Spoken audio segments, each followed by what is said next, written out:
Hello. Ha ha ha.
All right. Well, it looks like I have to take 5 seconds off of that. So which camera is this? Let's go to this one. Looks a little better. All right. Well, let's see. I've got a bunch of cameras in front of me.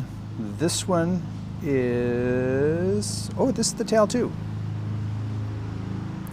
Oh, crap. Is today Wednesday? They're going to be mowing. The best laid plans of mice and men. Hang on a second.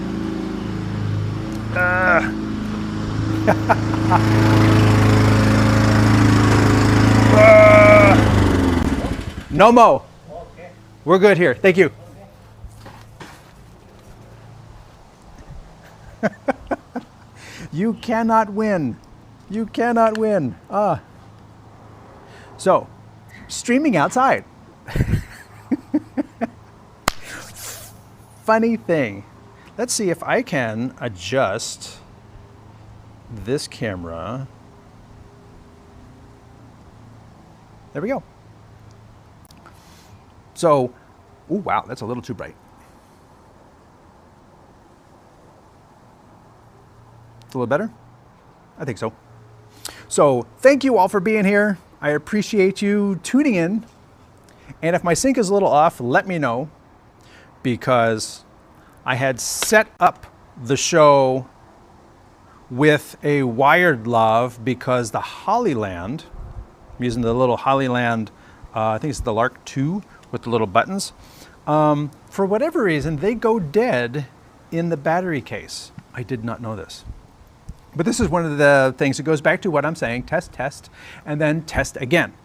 And it's just very interesting that the battery is in, or the microphone is in the battery case. But once it's charged up, it like disconnects. And the battery itself self-depletes, or the microphone itself self-depletes. So when I went to take this one out, it was dead. So I put it back on the charger.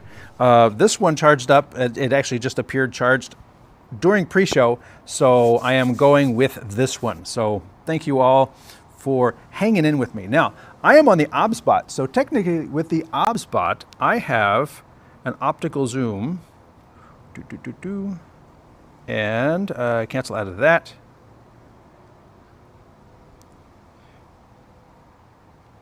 And I'm trying to, yeah, okay, that's me. So I'm clicking on the 1X and it's not zooming. And I'm trying to zoom in. There we go. Here we go. So what you can see I've got here today is I've got my YOLO Box Ultra. And it should actually be tracking me. So this is pretty slick. And the OBSBot Tail 2 is definitely a great pick for this, because if you look at some of the other cameras, I'm on a slope here. I'm on a driveway. So the driveway is actually sloped, and the OBSBot Tail 2 is a pan, tilt, zoom, rotate camera. So it's actually self-leveling. So the stand is like this, and the camera is correcting for it. So it's actually correct to me, even if the background looks a little off. So that's a definite win for the Tail 2. And I will go to this camera, and you will see I have 1, 2, 3, 4, 5 cameras in front of me, all running off of battery. The only reason the one camera, the Tail 2, has the cable plugged into it is because NDI is not activated on the Tail 2. So that may change at the end of this year because the NDI group organization, actually it's just Vizert because they haven't spun it off. The NDI, they're basically going to make it so that NDI as an extra activation is no longer allowed at the end of this year. So will that mean that all of these cameras that don't have NDI, you can now just activate?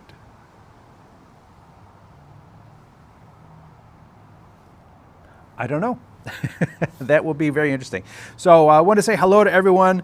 Peninsula Live tuned in, says hello from Kenai, Alaska. Can't stay long, have to punch.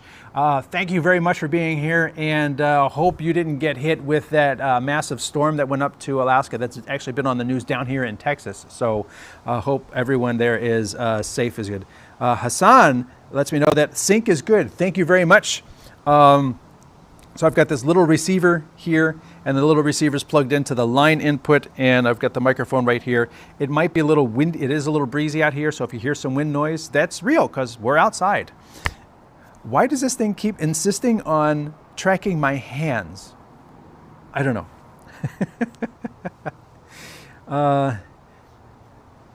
Does the glare in the sky distract you? Is there any screen film that can be used for that? Thankfully, no. The Ultra and the Extreme, which I have over here, which I'm not using, oddly enough. We'll get to that in a second. They have pretty bright displays, and there's very little you can do with regards to the sky reflection because these are glass, and glass reflects light that's behind you. So unless you can darken the sky, like put yourself in a hooded tent, then you can utilize, you're not going to have the glare on the screen. There's not a film or something they can put on here, but there's coatings. So certain things are less reflective than others. I remember back in the day, I had a computer monitor, and the computer monitor was treated, and I could have a bright window behind me, and you'd barely see it as a dark purple reflection in the screen. So it was very good at hiding reflections. These things, none of them really have that coating on them. So, and even phones themselves, the reason why phones go up to 1,000 nits is because they don't have the coatings. They don't put that on there. I mean, I would think you'd have a longer lasting battery if you put a non-reflective coating on the front of the phone, and that would make the battery last longer. And all of a sudden people are getting 2 days of battery life. Oh, wow. And you didn't have to improve the battery at all. You just had to put some coating on a tiny little piece of glass on the front of the phone, but that's just me. But there's not any screen film that you can be used for that. People buy a little hood, but the hood doesn't really affect what the glass is reflecting. You'd be better off if you had an umbrella. And that way the glass, which is reflecting the sky behind your head, let's actually just go to this one. The sky, which is behind my head and is really bright, the screen is reflecting that because it's basically just a mirror. And there's nothing I can really do about that except make that dark. So if I had like a big umbrella that could hang over me, or put myself underneath a canopy with a black interior, you know, a black canopy, not a white one, because if you get a white one, then it's just going to be this big white thing behind your head again. So that is the key thing. Dealing with the sun. Yes, dealing with the sun and the elements is critical when you are outside. Mike Sabatini says, hello from LaSalle, Illinois. Thank you very much. Aishad says, Maritus. Hello from Maritus. I guess I'm saying it right. Peninsula Live in Alaska says, two biggest things streaming up here, my fluid head getting awfully hard to move and battery life. Yes. In the cold, and I have actually filmed in Alaska, in the cold, even your fluid head tripods get gummy. And that's probably also going to be the case with pan, tilt, zoom cameras. They have fluid. They are lubricated. And there's ways around. There's dry lubrication that can be used. And I remember when I was doing film back in the day, I had a Bolex camera. And if you were going to be in severe cold, there was actually, you could send it into Bolex and they would take the oils out and put a dry lubricant in, you know, basically like a fine powder that would last for so long. And that would work in the extreme cold, whereas the oil lubricants don't. I mean, even, you know, my father lived in Alaska and he had a regular car, a diesel engine. And a diesel engine, when you get to -10, the oil becomes viscous and you can't start the diesel engine until you can really heat it up. So fluid, head tripods, gum up, anything with a fluid, anything with a liquid is going to have that problem. Possibly even zoom lenses. If you have a zoom lens and you've got lubrication in there and it's minus temperatures, those lubricants are going to start to gel up a little bit.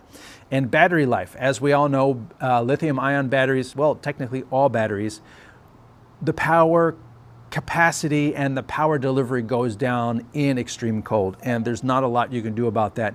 There are new sodium batteries. I actually just saw Blue Yeti has a sodium battery out now that's supposedly good down to -10 Fahrenheit, which is pretty good. Still, it's not super extreme cold, and this is a big, you know, chunky battery. It's not a, you know, put in your pocket type of thing. But that right there is your solution for batteries, is that if you can run a cable, like if you've got a little battery pack, and you can run, and you can keep this close to your body underneath the jacket, the battery's going to stay warm. And then you can run a power cable out to whatever you're running, because you've got a heater. Your body has to stay warm, otherwise you'll freeze to death. Your body has to stay warm, so use the heat that your body is creating inside your jacket to keep some battery packs warm enough so you get the full life out of them. They're still going to die, but you're going to get more of the life than you would if they were outside attached to the camera. Let's see. Samuel Dickens chimes in from YouTube. Great topic. Starlink Mini makes it so easy now to stream virtually from everywhere. Yes. Just so long as they don't dislike what you say and turn you off like they did to, you know, the conflict in Europe right now. The ability to just point up at the sky and have nearly ubiquitous internet doesn't just help like for remote locations, because you could be in a city, right? And one of the things is, oh, well, this YOLO box does bonding, so I can hook up 2 cellular networks. But the trouble is, if you're doing a public event like, oh, I don't know, the No Kings March, and there's, you know, 5,000 people there, they all have cell phones. They're all pinging the same towers you're trying to use, and 5,000 is more than 1. And they're going to outnumber you. So what you need to do is you need to reach to something that they're not overwhelming. So being able to put like a little Starlink mini patch and point straight up into outer space, make sure that your signal gets through when everybody else is on the same towers, and those towers are just clogged because they're made for like 20% usage. You know, they're not made for throngs of people to come in. And you know this for a fact because whenever they have a big event, like we have a big balloon festival here, you'll see T-Mobile, AT&T, they'll all bring in what they call pigs. And these are cellular towers to handle the extra load that's going to be there, because the balloon festival is going to bring in 2,000, 3,000 people, and they're all going to want to post pictures and shoot video and maybe even live stream or whatever. But they're all going to need to have, you know, data and cellular connection. And so those pigs provide the extra bandwidth that area does not normally have. And when that event is done, they take them out. And then the nice thing is, it's not an extra cost. It's just, it's happening because each of those networks doesn't want to be the one that, oh yeah, I went to the balloon festival, I have name your network here, and it sucked. And I couldn't get anything. I couldn't get through. I couldn't make a connection. I couldn't even send a text. Nobody wants to be that network. So that's what they're doing from there. Let's see. Am I using the YOLO Box Ultra? Thank you very much for the question. Yes, I'm using the Ultra, so I can only hook up 3 NDI devices, and that's why the OBSBot tail air is on a wire, both because it doesn't have NDI activated and because I only have so many connections. One of the things I have connected, and that's this one, so I think, let's see if it's this one. I have this one.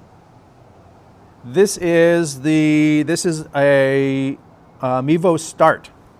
And I also have a iPhone, but it may have gone to sleep.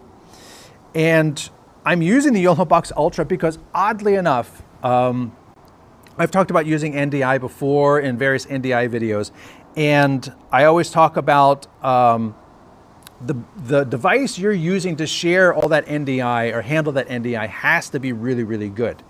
And to provide internet where I am, I'm using the internet in this building right here. And I'm Wi-Fiing it to all of these devices. So I have an Asus Republic of Gamers router. And it does NDI just fine. Like, you know, when I go to the Mevo camera, yeah, that one's just fine. When I go to the other Mevo camera, yeah, that one's just fine. So it's handling multiple NDIs just fine. Oh, wait, here it is. And this one is the phone. So this is also on NDI, and it's working just fine. I have it on the 2X lens. And the thing is, not all routers are created equal. You need a router that is designed to be fast, to deliver a lot of data consistently, and a gaming router just happens to do that.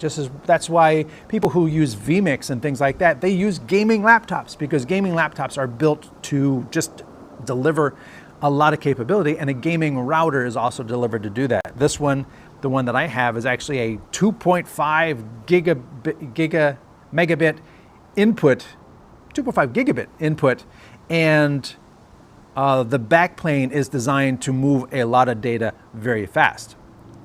When I tried to hook up the Extreme, which is right here, when I tried to connect the Extreme to my Wi-Fi router, it couldn't see it. And I don't know why.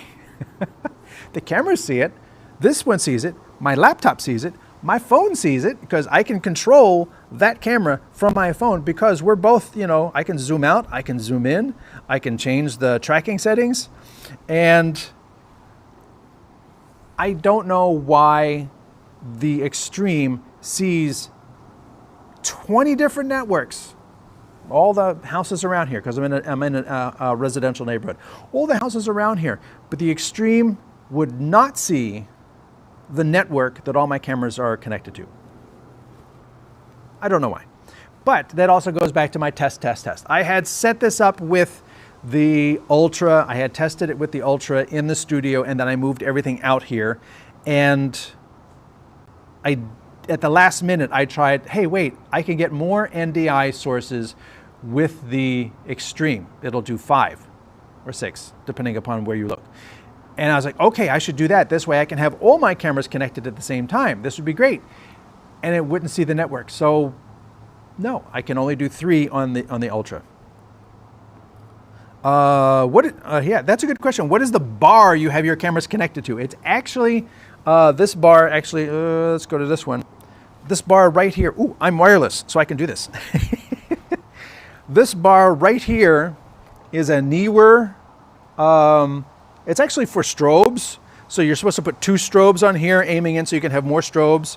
I added a third mount from something else that I have. So I have a Mevo Start, I have the Bird Dog, and I have an OBSBot tail air that I just updated, and it doesn't look like it's on, so it probably went back to sleep. So we'll see if we can turn this on.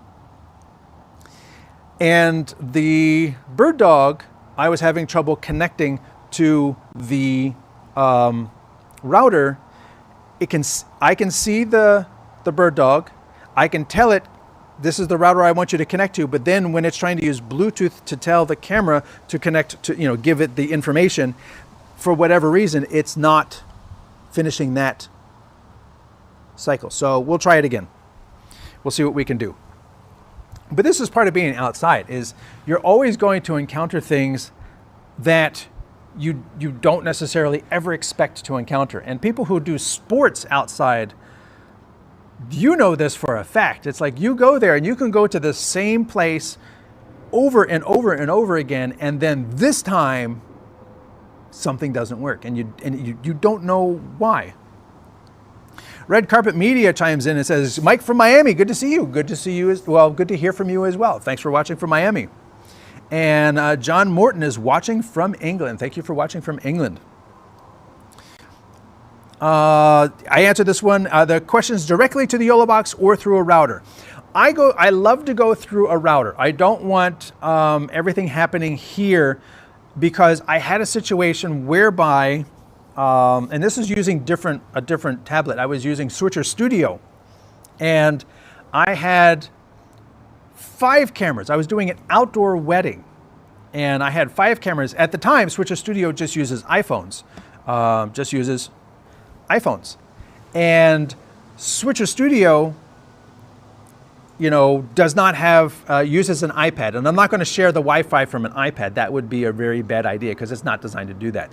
So I was using little Google Wi-Fi pucks, and it was able to handle 9 cameras. I was able to just set up a network with multiple pucks. It's a great thing. But the Google Wi-Fi pucks don't do NDI, so I don't use them today. And I had a Netgear hotspot, because we were in the middle of a field. I had a Netgear hotspot, AT&T, sun was out, hot Texas summer June day, and I could have the Netgear hotspot also do Wi-Fi and just bring that and share everything. But I wanted separation of tasks.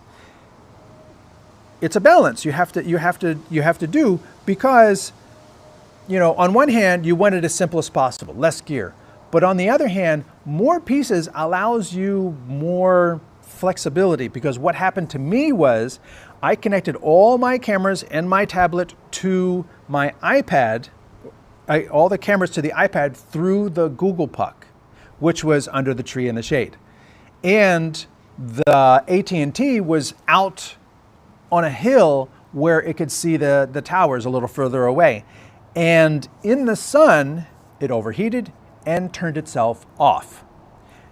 Now, that only affected my stream. It didn't affect my local record. I was able to locally record and put back in the part when I delivered the video. I gave him the video because the video was always there. I never was down in my local record. The people who were watching, I had to go out there, move it, cover it with something so that it could still have air. It's in the middle of something. I still had everything running. My cameras never lost connection with the controller, but I lost my internet connection, and I was able to go work on that little piece and then get back up on the air. And it was interesting to hear people who were watching the stream from their cars and stuff, and they would say something as part of the celebration, and 20 seconds later you hear honking and everything from all the people over there. That was really cool.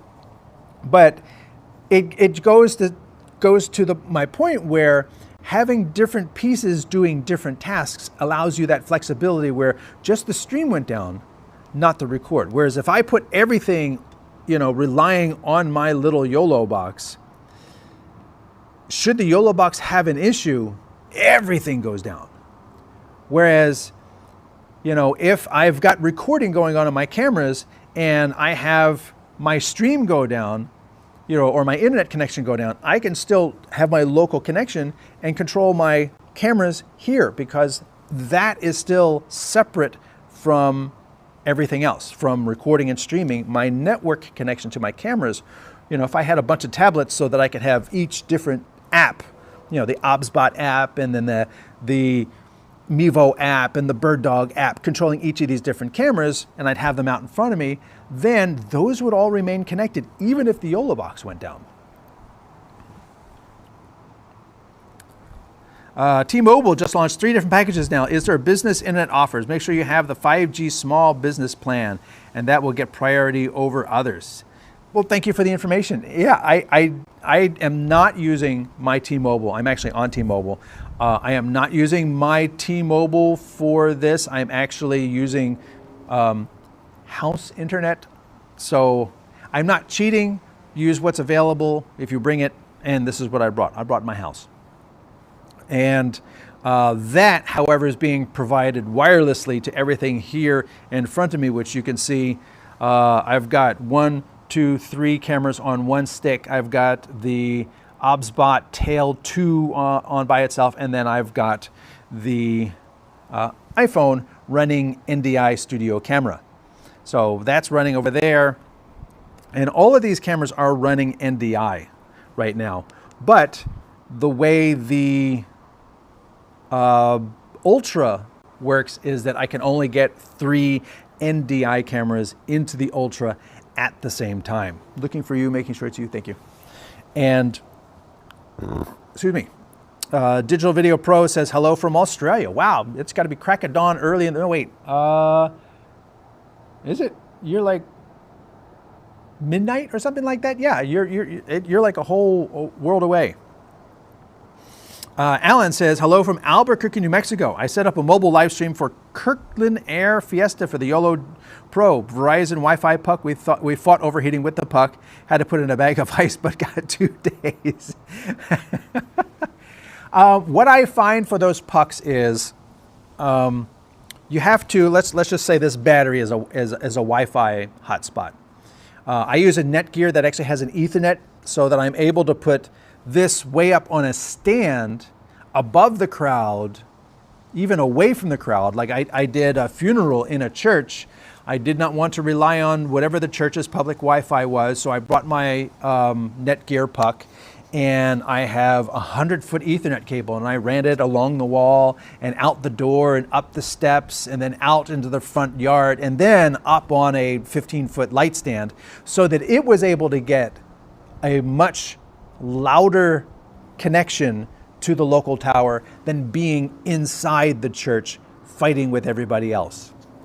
That's what I did. But what I find is if I've got this thing and I've got this up in the air, you need to shield it from the sun and possibly the rain. So you need a cover over it, but the cover needs to not smother it. You need to be able to have airflow so that if there is air moving, the heat can come off of it. It needs to be able to get rid of the heat that it's creating while still the sun is not adding more heat onto it. And we were talking about the cameras, and that's one of the interesting things about the bird dog cameras. Let's go over there. This bird dog camera, which I'll take off and bring over. And I did a show about this one last week. Oh, it's following me. That's cool. This is the Maki Live. I'd call it, Maki Lite or Mini Maki, but it's the Maki Live.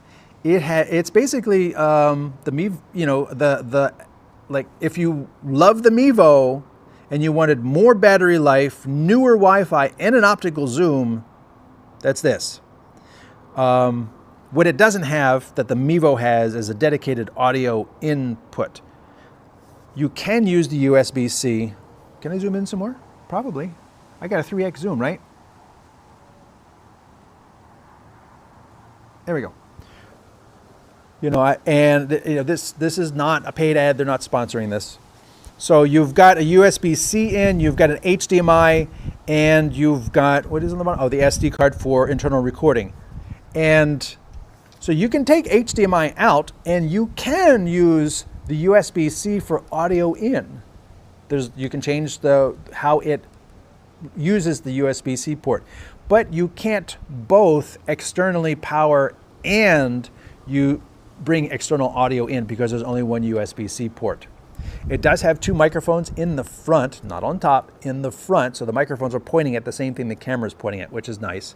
And I believe it probably has 2 of the big lithium-ion cells where the design of the Mevo clearly only has 1, so you're going to get more battery life out of this. This is also 4K as opposed to HD. So if you want to say This would be the Mevo Pro, but it's from Bird Dog. You could do that. I'm not going to do that because I know it's a Bird Dog. But we'll turn this on and try this out. What I was going to say is this is black. And outdoors in the sun, black is probably not the best color to have. Every camera is black. The OBSBot is black. The Mevo is black. This one's black. But this is the only one that's also available in white. So that's going to be something that will help it shed some heat from sunlight. Having a white enclosure is going to be a little bit better off for that. Neither the Mevo, the Tail Airs, or this are water safe. So if it starts to rain, none of these are going to be good. Ironically enough, if you wanted to have a waterproof camera, the iPhone and Samsung phones running, the NDI apps, they're actually IP68 rated. You could have a torrential downpour and they will keep working in the rain. You'll get water droplets on the lenses and you won't get clean images, because the lens is going to be covered with water and you've got no way to get that off remotely. But they're going to keep working because they are designed to get wet. All the phones now, almost all phones, but all the premier phones are IP6, 5, 6, 6, 6, 8 rated. 6.8 means you can actually dunk it in the pool with your hand. Just dunk it in and come back out and it'll still work. And that is pretty amazing. But these are not IP68 rated. Do not dunk any of the other cameras in your pool. Oh, looking at the wrong camera. Do not dunk any of the other cameras in your pool or your sink to wash them off. Only, IP68 rated phones are you supposed to be able to do that. These are not, they specifically say, there's a big cooling vents on the bottom. Actually, let me come over here. There's cooling vents on the bottom. There's cooling vents on the side. There's no fan. It's just, convection cooling. But, while it doesn't look like rain would get in here or anything like that, you never know, and you don't want to basically ruin an otherwise really good camera in the rain. On TV channels, thanks for joining us. Thank you very much.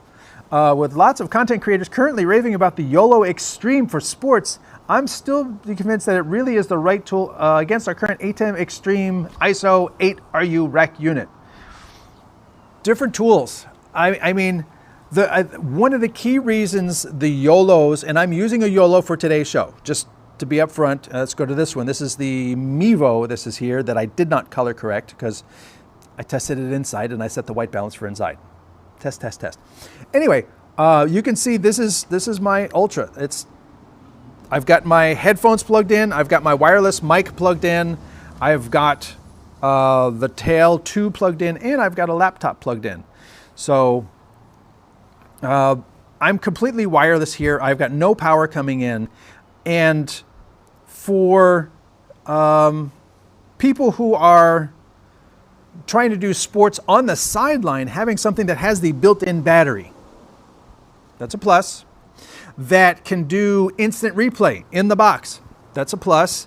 That'll do sports graphics, that'll do viewer comments. Wait, viewer comments? Like that? I'm tapping. Bring up the viewer comments. That's a plus. I mean, the reason people rave about the YOLO boxes is they are all-in-one devices. The Blackmagic is not an all-in-one device. It's a switcher. It's a very good switcher. I'm not knocking the Blackmagics at all. Plus, 8 ISOs. You're not going to use a YOLO and get 8 ISOs. That's not a thing. I'm looking at the wrong camera again. I'm supposed to be looking down here, right? Let me go back to this one. And let me zoom this back out.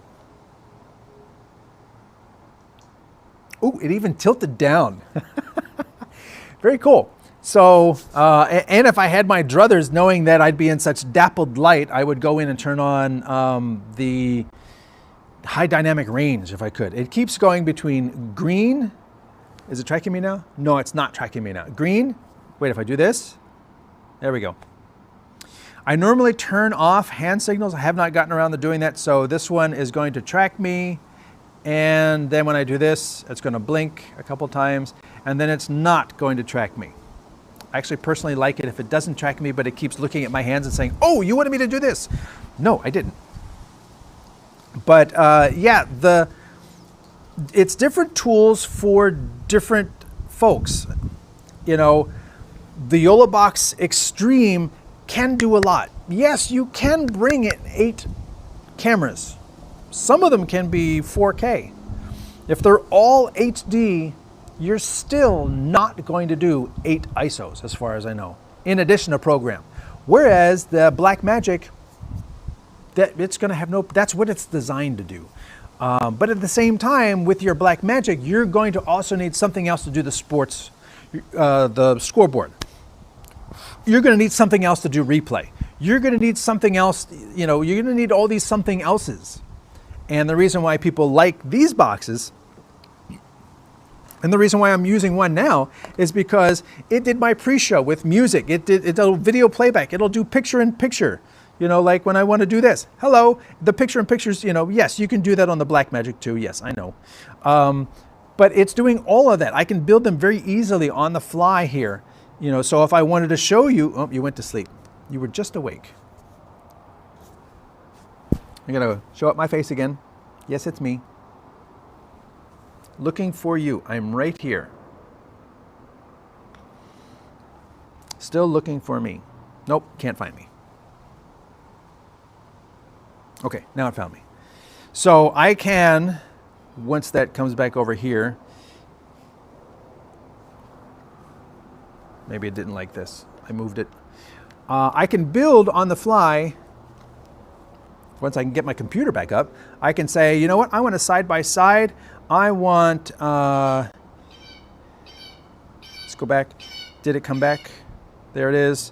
I want to add a video source. I want to add a side-by-side. I want me and that done, and I want them like this, and with that background, and we'll say done. And then I can come up and I say, look, I just built this and the time it took you to tell you that I'm building this. And you're not going to do that on a Blackmagic unless you add a computer. You know, so you're adding more gear. And the magic of the YOLOBox is that these things are, look at that, it's zooming out on its own, nice. These things are all-in-ones. It's streaming, it's handling the building of the show. I can bring in graphics, I can play videos, I could, you know, I'm recording the show, I can do ISOs on this, I could do ISOs in the cameras too. The Blackmagic, on the other hand, you can use that and a computer to control Blackmagic cameras. You can't really do that with this. Also, if you have NDI cameras, you can do NDI on a YOLOBox. You cannot and will not do NDI on anything Blackmagic. They've had 10 years of NDI, and Blackmagic has never done anything with NDI. SMPTE 2110 was just ratified at the end of last year, and they jumped right on that. So Blackmagic has made it clear that they're going to stake their, you know, video over IP with SMPTE 2110, which has much higher bandwidth requirements, and you know, you're likely not going to do that wirelessly. So, well, now I am right in a patch of sunlight, but the sun's going to keep moving, so I'll be back in the shade. Someone who's incoherent on the aisle says, so cool. The Mevo is a bit choppy. I do find sometimes one of my Mevos is not happy. That's probably the blue one. Is this the one that's, yeah, this is the one that's choppy. One of my Mevos is not happy, and I'm just going to have to like factory reset it or something. But the other one tends, the other two that I have tend to be just fine. I bought a 3-pack. So you know, for whatever reason, that one Mevo, which is right there, which now does not have the label on it. Now I'm going to know which one it is. I have labels on top of each of them. I took the label off of one. But yeah, I don't know why, but that one just decides that it's just not going to work. So, the biggest plus of the YOLO Live is portability. It is, but I also feel one of the biggest, a very big plus of, let's use the phone because this way I have a close and a wider, since this one decided to widen out. I find the biggest plus of the YOLO box is ease of use. The fact that it does all these things and it does it fairly easily. And then, even if that's not easy enough, you as the person who has figured out the YOLO box can say, okay, these are my cameras, these are my multi-views, for the church, and I want to have the pastor with the scripture on the side and our branded background, and you build these things. Then you can even dumb that down even further, just like you can with a computer.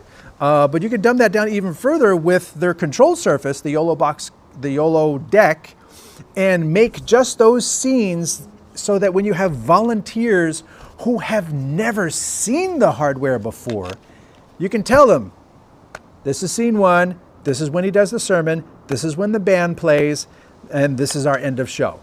These are the graphics, so when he's giving his sermon, hit him with his graphic, and you just dumb it down even further so that just those 5 things that they need to know about are all they can touch. They can't accidentally go in there and screw something up.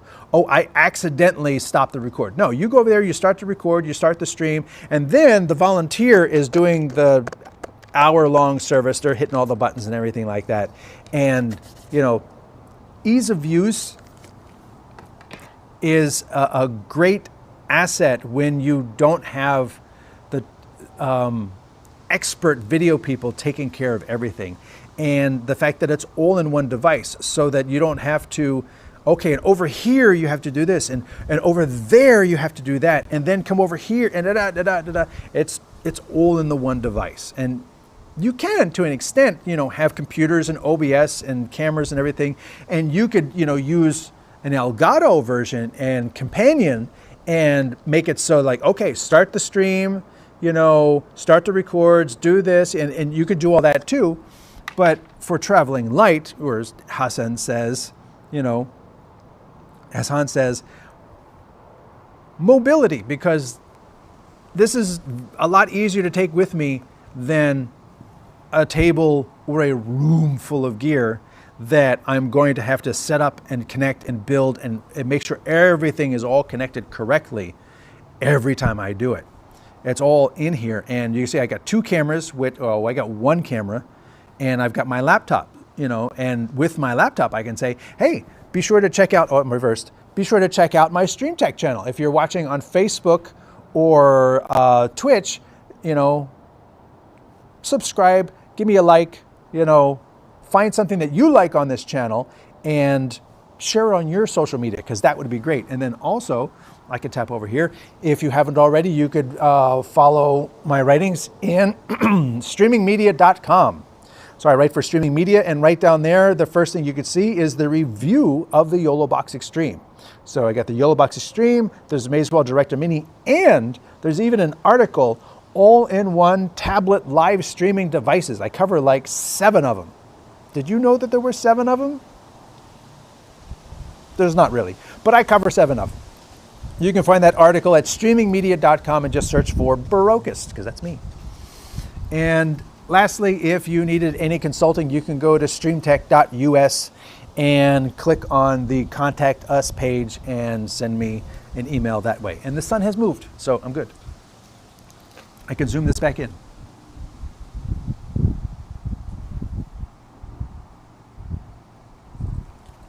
You're going to track me? Where's my blue lot? There we go. Technology. You see how it tilts up when I zoom in? Because it knows where my face is. That's actually pretty cool. So now this little box works really well. Give that man a tally light. Give me a producer. I'll take a producer instead. But yeah, that's one of the challenges, building your own show, being in your own show, hosting the show, and driving the show. You get a little turnaround, especially when you're facing 1, 2, 3, 4, 5 cameras. Now, NDI does have tally, but oddly enough, the Tail 2, because the Tail 2 is not on NDI. So, and the iPhone does not have a tally light on it. It could use the little built-in LED, but it's not. I don't have it set to do that. The Mevo start here, when I cut to it via NDI, it's actually not tallying. It's got a red light on it, even when I'm not using it. If I cut away to a different camera like the iPhone, it's still red. So the Mevo tally is not tallying. So we have tally lights, they're just not working right. Hassan continues, I can take the YOLO and take it down and do switching while recording. Presentation where the ATEM, you are fixed. Advantage is I can take the YOLO with one camera and do a presentation and the rest of the team start packing up. That's true, especially with the built-in battery. That is very cool. And the bonding feature, you can't do that with an ATEM. No, again, that's the nature of the fact that the YOLO is all-in-one. And, you know, not to say that the YOLO is the best solution for outside, and of course, somehow me doing this with my hands, the camera thinks it needs to change modes. The bonding is something, again, you know, when we're talking about the two, taking multiple things and streaming directly from this device. The ATEM can do the encoding, but it needs to send it through something else. Whereas you can have built-in cellular on the YOLO box, built in. So you're not even needing another device to stream. Now, I don't have an extra data SIM that to put into the YOLO to make it that way. But technically, you know, you can, with this, put on the external antennas, use the built-in SIM, and even use another USB modem, do bonding in here, and then share that via the Wi-Fi connection here, and be my own hotspot, be my own router, be my own cellular connection, and this and a couple cameras, that's literally it. That's all I've got. And I did do a show on that where I was talking about using, you know, the OBSBot Talent and an OBSBot Tail Air, and those two battery-operated wireless pieces together, you've got a studio that and then you can augment from there what you wanted to add. I would like to hear your thoughts on the BirdDog Studio versus YOLO box. Thanks for putting me on the spot. I have not. I just downloaded the BirdDog Studio yesterday. And I have a show planned coming up on that with the control surface. And it's a very powerful tool, but remember, the BirdDog Studio requires the iPad.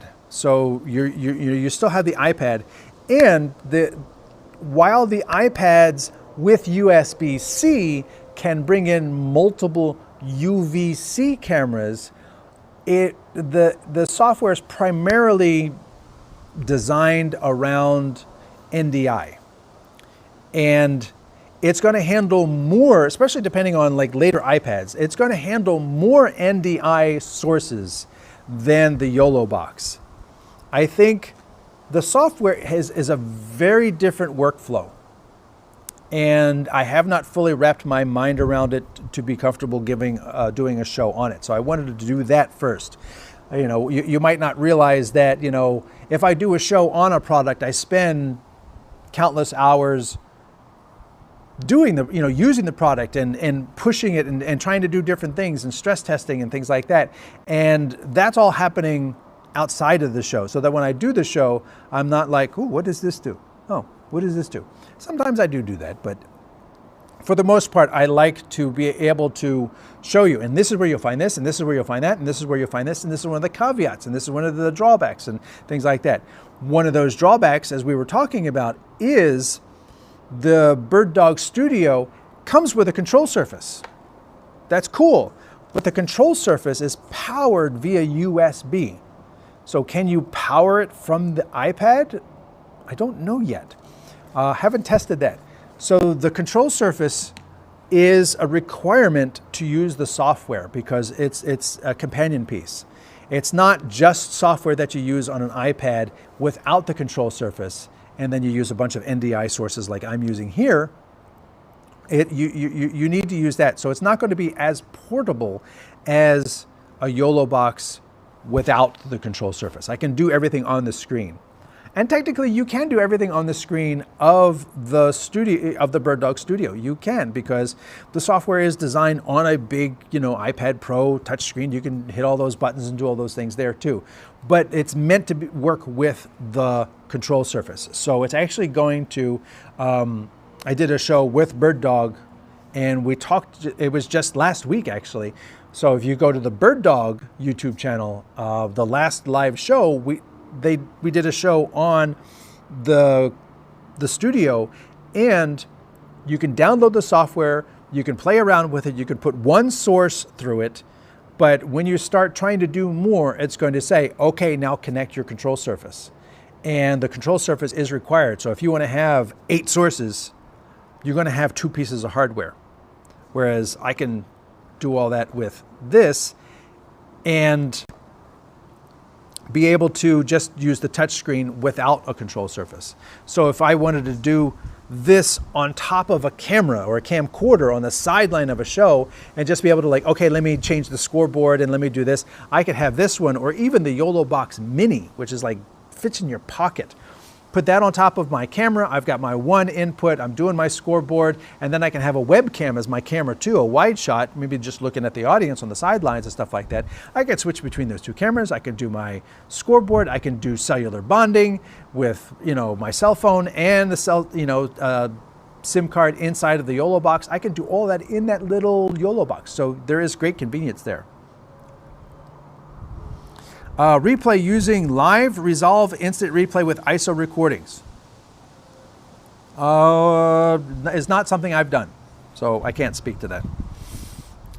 And the other option, of course, is vMix. Yes, vMix, OBS, and now the TriCaster S. TriCaster S is TriCaster on your hardware. It's significantly more expensive, and it's a different design paradigm and workflow. And I actually don't think the TriCaster has replay built in as easily as on vMix. But those are all something that you could run on a laptop or even a very powerful tablet. Your scene is very nice and the lighting balances all the cameras look very well adjusted. Oh, I'm glad you think the cameras are well adjusted. I don't think they're well adjusted at all. The iPhone is a little too bright because I had originally set up in a different area. And this, me in the shadow was dark. The tail air is on auto, so it's actually looking pretty good. This one I haven't fixed, and that one sees the bright fence over there, and it is too dark. I'm over here and I'm too dark. So, and that's if I had multiple devices. Let's go back over here. If I had multiple devices, I could have them connected to the different cameras. So if I go home here, done. Tail 2, tail air. All right. Let's go to camera. And what I could do is I can actually get rid of this Mevo. Actually, I should say this Mevo. I'm going to delete this one. Let's see. Hold, delete, done. And now what I'm going to try to do. Yes, a bee flew into my head. I'm glad you didn't see that. All right, so that one, let's see, pan tilt zoom, go to the right a little bit, go to the right a little bit, there we go. And see if we can add that, see if it shows up or if I have to add it to the, it should be Mevo iPhone, no. So let me make sure if the tail air has NDI is activated. Okay, I need to turn NDI on. Yes, I know. So NDI is now on the tail air. It wasn't on, and I can add NDI. It's going to look at the network, and zoop, tail air, done. So now this is the tail air. And I can show you this tail air because it will pan. And it will zoom-ish, not really.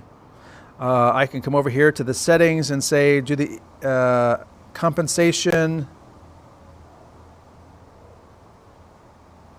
go one stop brighter. There we go.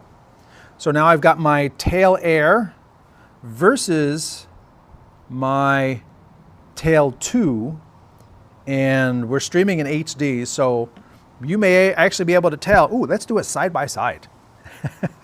This is, like I said, this is the magic of this split view of this one and this one, because I have multiple versions of me. I just want to make sure I'm getting the right one. Done, done. And it's that easy to build. So this is the tail 2, this is the tail air with a little bit of zoom on it. And this has got a little bit of zoom on it. But remember, the tail 2 has optical zoom. The tail air does not. So it's cropping in on the sensor. Now, it is a 4. I was not telling you to do something. Oh, goodness gracious. So that's the comparison of the two cameras. But yes, thank you. I thank you for the compliment on the lighting. That's what, was one of the ideas, was to be outside, in the shadow of a big tree while it still has leaves. Down here in Texas, it's actually a nice day today in October, later October. And show that off. Let's go back to me. Does using a YOLO box on an indoor event make me an amateur? I mean, not using Blackmagic devices with laptops and all. No, it does not. Think of your deliverable. What are you delivering? You're delivering a high definition video stream. Okay. Use whatever tool you want to make that happen. I'm using an iPhone right now. Does that make me an amateur? That is the iPhone, right? Yeah. I'm using an iPhone right now. I'm using an old iPhone, iPhone 12. So, and you can buy these things used for, $200, whatever, and it's got 3 cameras on it. So use whatever tools that deliver the quality of product that you want to deliver. If that's a YOLO box and the YOLO box meets your needs, fine. If somebody else says, no, I need to use a Blackmagic, fine.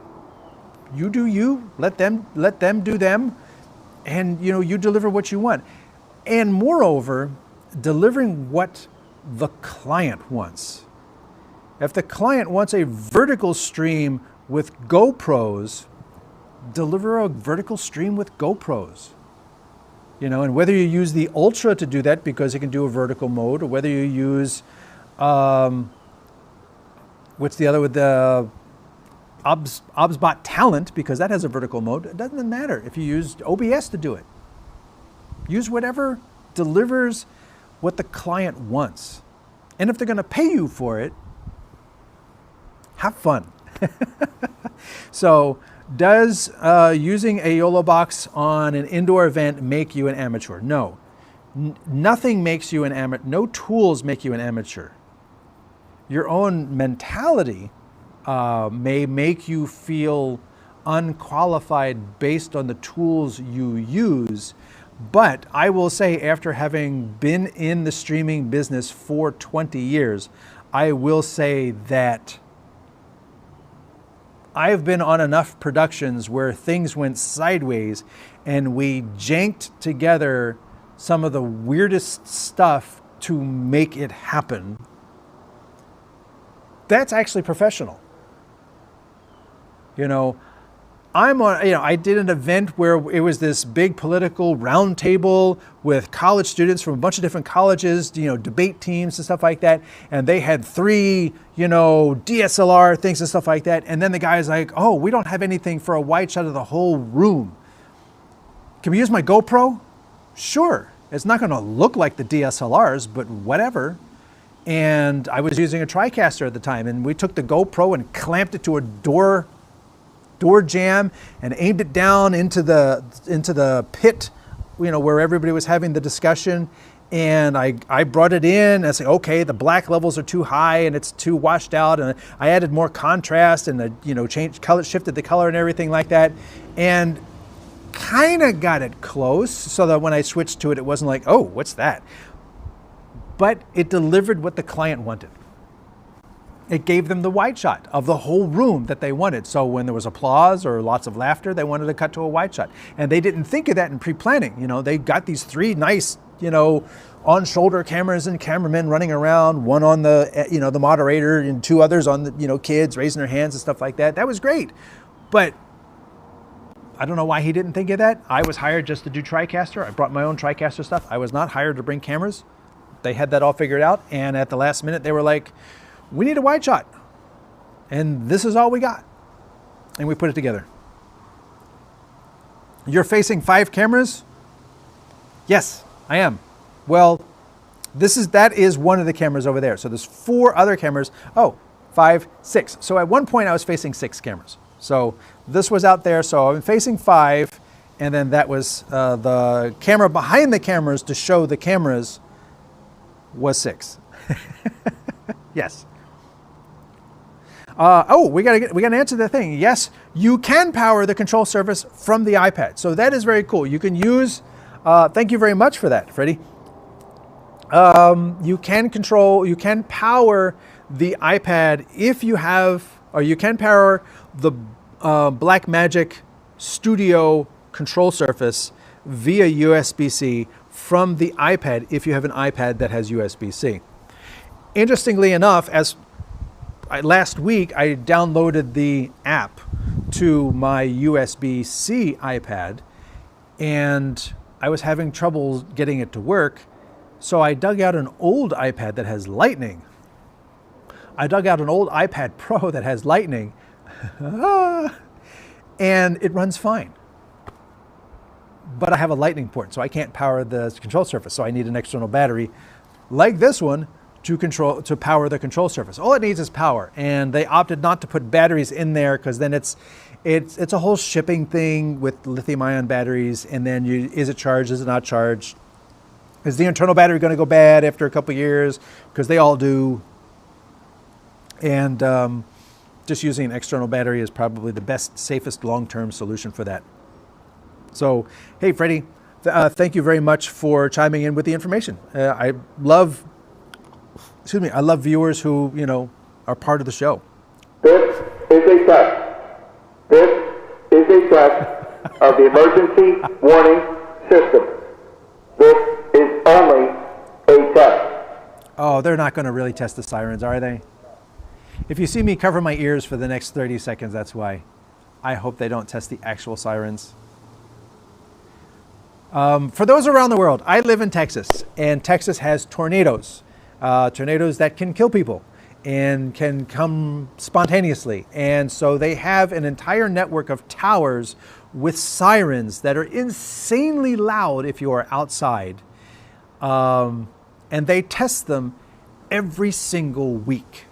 Now, they test the siren once a month. They do an announcement every week on Wednesday at noon, which is right now. So that is what you just heard. Thanks for my TED Talk. Wow. Okay. So that's one of the things you have to, be wary about when you're streaming outside is all those things that are outside too that you don't have to worry about when you're in a studio. You don't have to worry about public announcements on emergency weather alert systems that serve the public.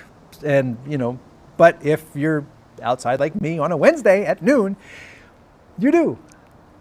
And you normally don't hear that during my normal Wednesday show in studio because I'm in a studio and it's muffled way down. You might if you listen really hard, but today we are outside and the siren, I could, if the trees didn't have leaves, I could see it. It's right over there. It would have been crazy loud. So thank goodness it's not the first week of the month. How do you connect multiple UVC device cameras to the iPad? A hub? Does it not affect the image quality? Yes, a USB-C hub. No, it does not affect image quality because remember, you're dealing with digital. And the software has been tested with up to 4 UVC devices. So a good UVC hub, I'm not going to recommend any. I have not tested them. I would go to the manufacturers of the software, go to BirdDog and other companies, and ask them what are the good hubs to use. Or in the BirdDog user group on Facebook. That's also a good place to ask. But yes, you connect them via a USB hub, all coming into one USB-C into the iPad. And then if you're using that for 4 cameras, you're not powering your control surface with it. So your control surface will need its own power source. Freddie chimes in, yes, a hub will work. You can connect 4 UVC cameras. Image quality is dependent on the processor of your iPad. M4 can handle 4 4K cameras. Wow. So, thank you very much, Freddie, chiming in here with much more experience on the BirdDog solution than I have right now. It's the hand signals. Yes, it is. Every time I wave my hand, the tail too, it's blinking again. Ah! McGee Academy of Television Arts and Sciences is saying hello from Pico Riviera, California. You guys weren't here last week. I missed you. What NDI camera app are you using? Actually, right now, I've just been using the OBSBot app and the Mevo app. The NDI, this one. The NDI camera app is actually the NewTek NDI camera app that was made free during COVID. They basically says anybody who needs it, download it for free, use it, and with the iPhone, it's on the iPhone. If I get it once on one iPhone, it's on all my iPhones. So there it is. So that's the app that I'm using on that one. Wolfgang jumps in and says, every situation requires its own setup and workflow, so we should all take advantage of all the possibilities. Absolutely. There is no, bad solution. There's there's even like entire Facebook groups and pages dedicated to really crappy camera setups and really crappy lighting setups and grip setups and stuff like that. But when it comes to what you see on camera and the delivered image, you don't see what's behind the camera. You don't see what was used. You see the deliverable. And if people accept the deliverable, enjoy it, and it tells the story or provides the content that you're trying to do, everything else doesn't matter. Hassan jumps in and says, I streamed an ICC cricket event and used GoPro camera for beauty cam. Customer care about the final product, really don't care how you do it. Yes, that's the key. Customers do care about how you do it if you show them. When I was using Switcher Studio, sorry about bumping the mic. When I was using Switcher Studio and iPhones back before COVID, I did a regular monthly luncheon. And I would bring 6 cameras and I would switch them live. And you can find content. You can find this content on my StreamTek or Stream for Us YouTube channel. And these luncheons were all iPhones and switched live on the iPad. And then after the event, there's a way that you could record locally and then have it recompile with the local recording. So I had it do that just because that's a little bit higher quality. And I took that and then I, cleaned off the head and tail and I uploaded it to YouTube. And everybody thought those were fine. And except one speaker came in and she's like, I was going to have a film crew. I said, no, you could, you're free to have a copy of the switched event. Oh, okay. And then she came and she was like, oh, you're using iPhones? Oh, if I knew that, I would have brought my own cameras. I was like, okay, obviously she had not looked at the demos that I had sent her showing the quality of the footage. All she saw was an iPhone sitting in front of her, like there's an iPhone sitting in front of me right now. And if you saw this quality on a live stream, would you be like, oh my God, this live stream that I'm watching on StreamTek is just so crappy because it's on an iPhone? No, it's not. On Channels jumps in. Thank you very much for joining the show. Informational live piece from you as always, my friend. Your 20 years experience tells I have to leave now, but many thanks for your brilliant show, John. Well, thank you, John. I appreciate you saying, and thanks for watching the show. This is only a test, Anthony. Sounds great, looks great. Thank you.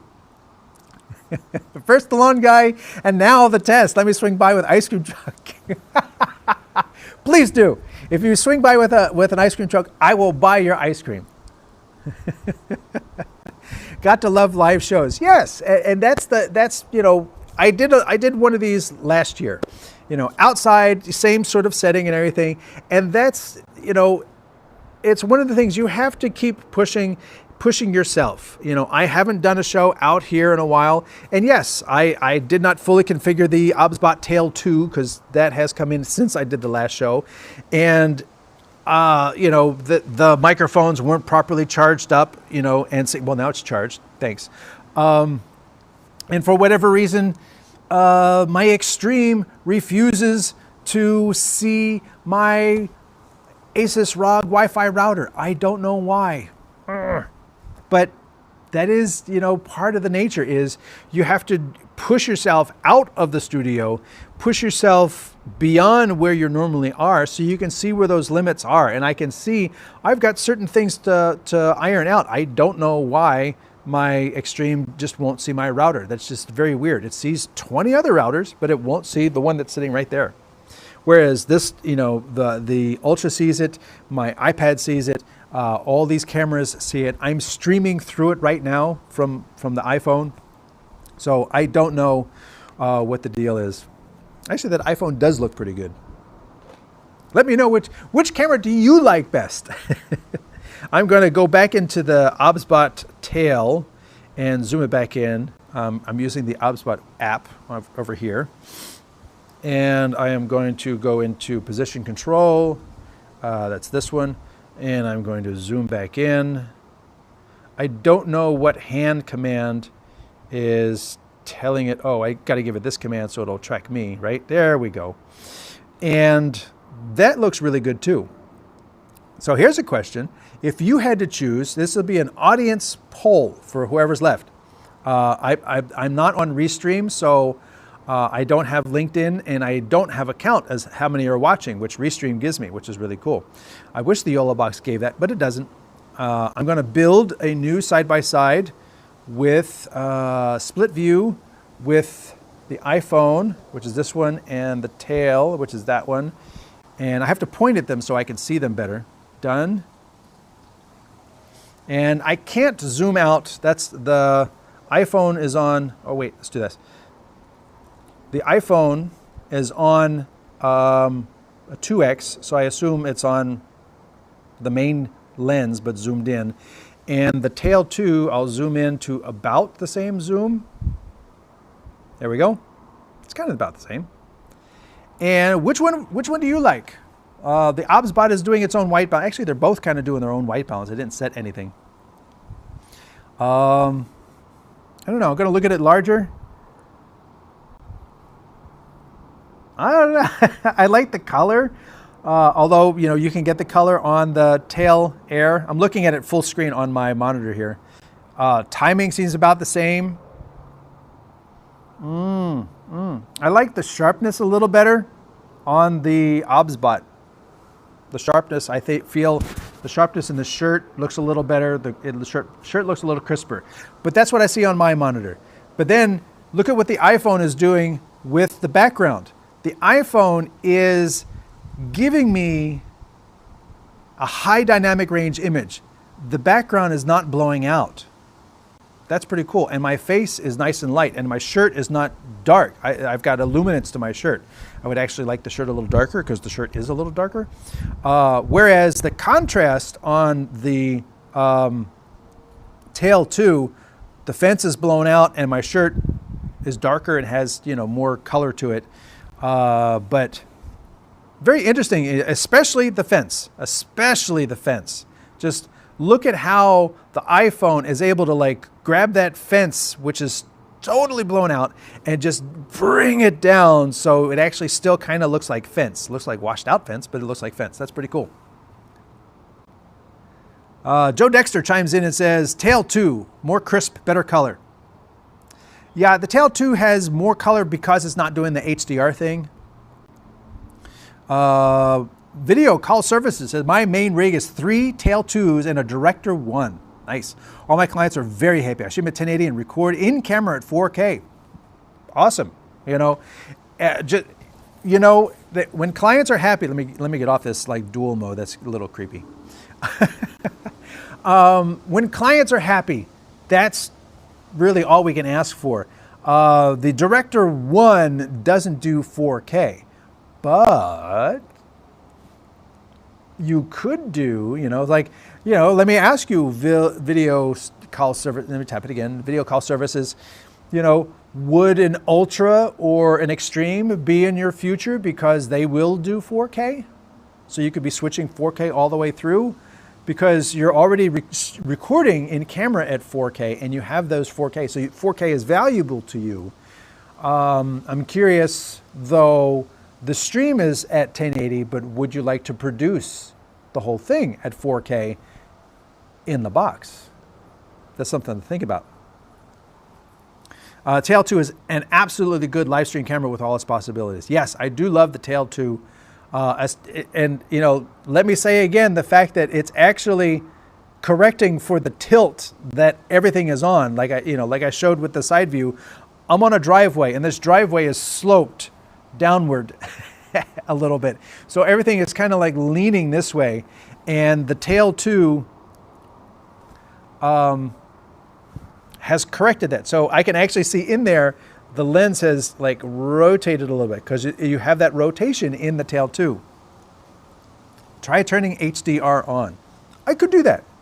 It's a live show, right? I'm in auto mode, EV, AFC. I just got to find where to do that. Style standard. No, not that. Auto white balance, yes. It's probably in the menu because I'm not seeing it in my main settings. Oh, gesture control. Can I turn gesture control off? Select a target.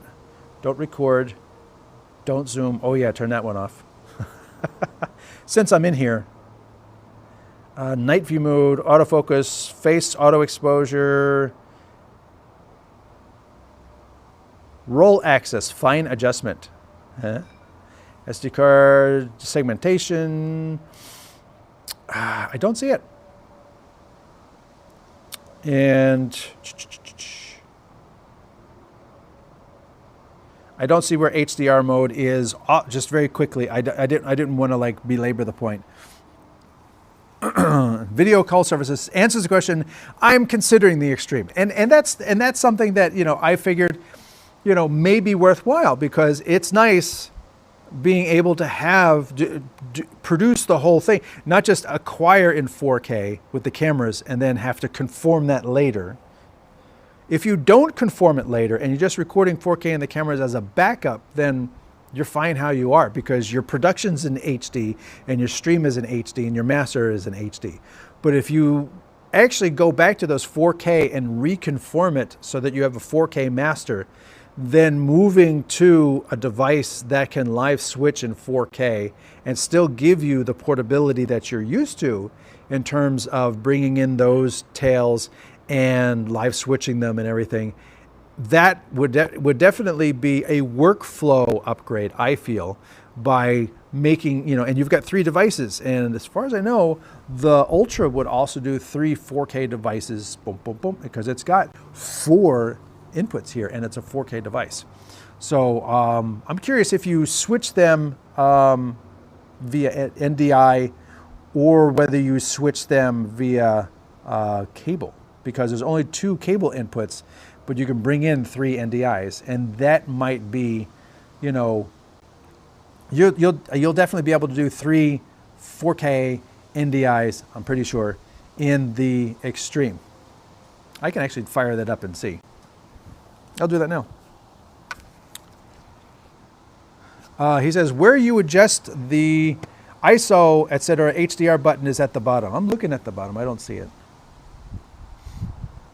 Now I'm in another mode.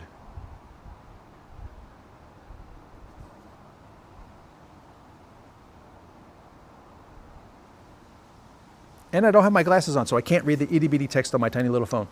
So.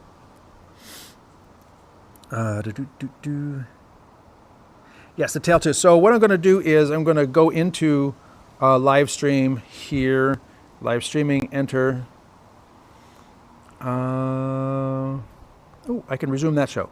So what I wanted to do was I want to add a video source. I'm going to say NDI, and it's going to give me, okay, 6 NDI HX. So if the device is going to stream, it doesn't say anything about 4K. And I don't know the caveat with regards to on the extreme. It says 6 NDI HX or 2 NDI FX, which is full NDI. It used to be 3 full NDI, now it's 2. Now it's 6 HX, so I guess they've upgraded just because there's more people moving to HX. And me waving my hand is just freaking the OBS-bot out. NDI on your YOLO box has been activated completely free, no additional cost for this feature. And the HX, I know they, YOLO also released in the group a chart saying, you know, if you're doing this much 4K, how much bandwidth you have.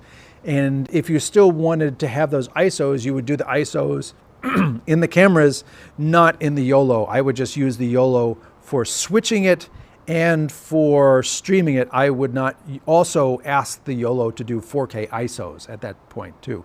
I would still have that. I would have that happen in the cameras.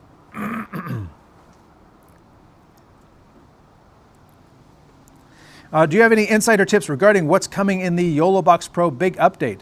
They're not insider tips because Frank himself has hosted a show asking people, and he put up a chart saying these are all the different features we're looking at bringing to the Pro. And, you know, I think that's, you know, really, you know, where your information is already. And he's posted that in the Facebook user group. So if you search for that, you'll likely find a really good indication of the features that he's looking to bring to the Pro.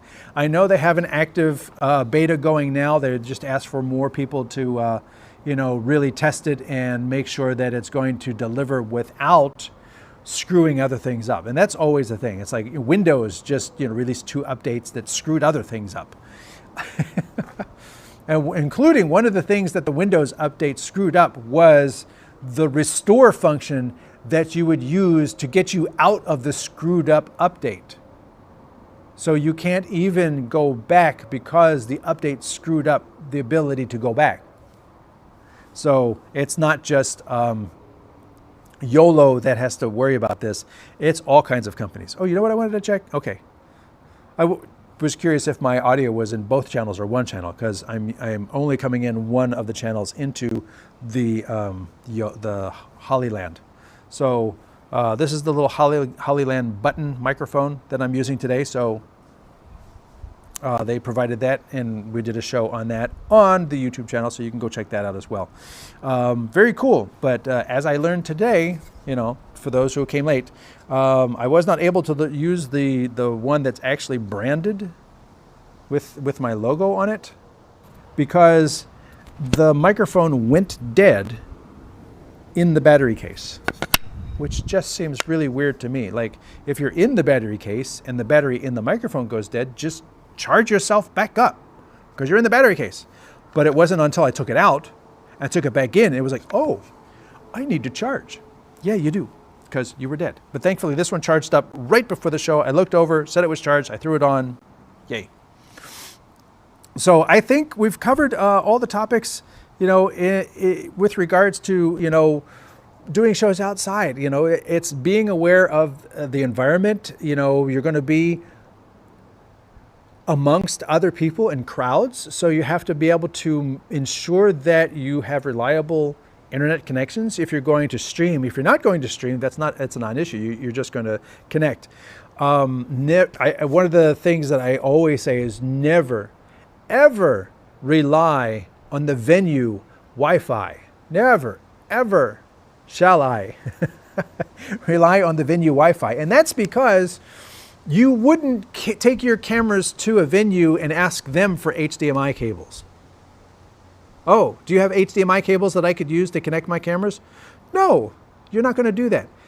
your Wi-Fi is your connection, and you want to make sure that you're bringing a solid, reliable Wi-Fi that you've tested, that you know is battle ready and able to handle everything you're going to throw at it, and maybe even a little more, because there's always going to be a surprise. Can we add one more camera over here? Can we have somebody wandering around getting interviews? Sure.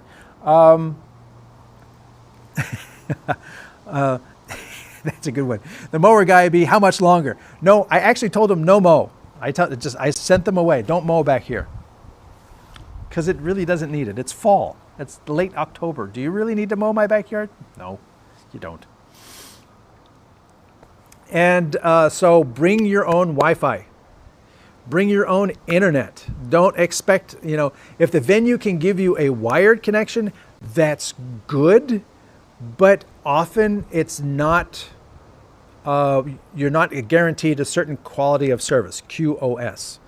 And if you can talk to an IT person, if you're going to do a corporate event and you can talk to an IT person and say, yes, on this port, I need 20 megabits up and down, guaranteed. That's my slice, and that's always going to be there, no matter how many other people are in the building doing whatever they're doing, and you have that quality of service on that port, then yeah, you're great. Otherwise, it's still a risk. You don't know what the venue can provide. You don't know how long it's going to last. You don't know if, at a conference, everybody getting on the public Wi-Fi is going to make your bandwidth go through the floor. You don't know. And then it's like, well, I'll use cellular in a building that might be underground, inside of walls with everybody else. That's why there are services that'll be like, well, here's a box with multiple bonded, with priority SIM cards that have a higher priority than most normal people pay for, and they get the data first. And if you have a bunch of those, you're more likely to be able to get your stream out the door. Cameras, everything I got in front of me is on a battery, even this one, even this one, even this one. Actually, everything is on a battery except for my Wi-Fi, because it's not a battery thing. But I could put that on a 12-volt battery because it's a 12-volt source. And making sure that your Wi-Fi is sized to what you need. It's like I'm doing multiple NDI streams here. I need to have my big Wi-Fi. If I was doing Switcher Studio on my iPad, I know I can use a Google Wi-Fi puck, and I can do a mesh network to have a nice long range thing. That's really handy. So making things are right sized to what your needs are. And ISO recording in your cameras is always beneficial. Doing a site visit, knowing where the sun's going to be, because in another 10 minutes it's going to be out in the open and I'm going to be blazingly hot. And so I think I'm going to wrap today's show up for today. Hey, I've gone an hour and 25 minutes. So I want to thank everybody who's watched the show. Thank you all for being here. If you haven't already, like and subscribe to the YouTube channel. Growing the StreamTek channel is, helps us find a video that you like. Feel free to go to the little hourglass icon if you're looking for a video on the Mevo, if you're looking for a video on the YOLOBox Extreme or the Ultra or the Bird Dog. Use the little search function on the StreamTek channel and you can find content that is specifically about that. Or you can even find the previous show about doing things outside. I used a nice slider on that one, so you might be interested in checking that out. Do I have the YOLOBox recording or have a backup recorder? I have the YOLOBox recording, and I'm streaming to YouTube, which I can download from YouTube as well, and Facebook, but I tend to think YouTube looks better. So thank you all again for being here. My name is Anthony Brokus. I am the StreamTek host and your Chief Technology Officer. That should disappear all by itself.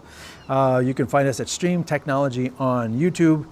And if you ever need to reach me directly, you can find us at streamtek.us. As always, I will say thanks for watching. And where is that closing one? Yeah, there it is.